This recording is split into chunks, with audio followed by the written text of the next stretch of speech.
We come to a very sacred and I would say even holy part of this book. So, how do you think Native American men got eagles' feathers? Very interesting and wise practice without killing the bird. They would put, they would dig a hole, then they would put like a rafter on the top of it, and then above it or below it, they would put a piece of like meat, fish or whatever, and they would wait, I don't know how long, maybe all day or 2 days, for an eagle to come and find it. And as they did, they would grab the eagle from underneath the barrier that they were waiting under, and hence you got an eagle. And I don't know, I should have looked it up before I said this so I sound smarter, but sometimes you don't need to do that. You don't need to sound smarter than you actually are. Falconry is a real thing. I wonder what they call eaglery. if I could make up a word. Eaglery. But, yeah, very interesting perspective on how they captured golden eagles, bald eagles. Hunter with captured eagles lodge, where prayers were offered in thanksgiving. You know, they saw the eagle as a spiritual bird. It flew highest to the Creator. And therefore, when the chiefs would make their headdresses out of eagle's feathers, it showed the spiritual significance of, you know, the Creator being with the chief or the medicine man or the holy man, you know, like it's very, very interesting practices, guys.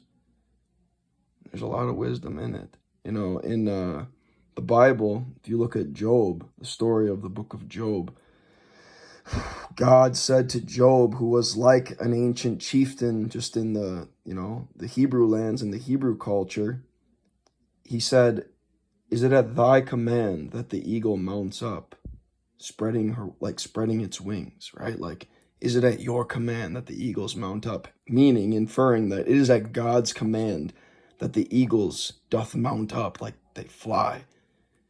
And like, what does it say about a wise man who captures the eagle and then makes the eagle his headdress? You know, the divine connection is very, very powerful. And I think God probably smiled on that, in my opinion. You know, there's a difference between worshiping the creature rather than the Creator. And there's also a difference between taking what the Creator has given you and honoring the Creator because of the creature, which I think specifically the Lakota tribe did well. They didn't, from my understanding, that their particular religion and culture did not worship the creatures. They saw them as sacred, which is what they should be viewed as, because they come from the great spirit, the great Wakan.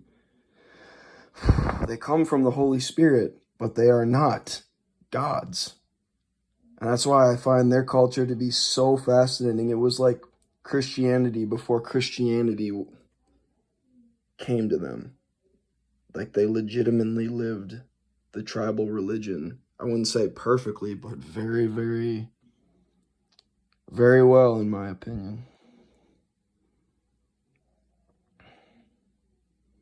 That's why it's so sad to see what happened.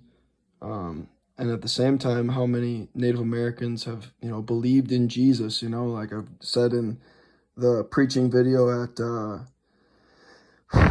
Crazy Horse. If you guys watch the longer clip of that, you know, like the great Chaske of God, of Wakan, was Jesus, you know, the Son of God, the Chaska of God.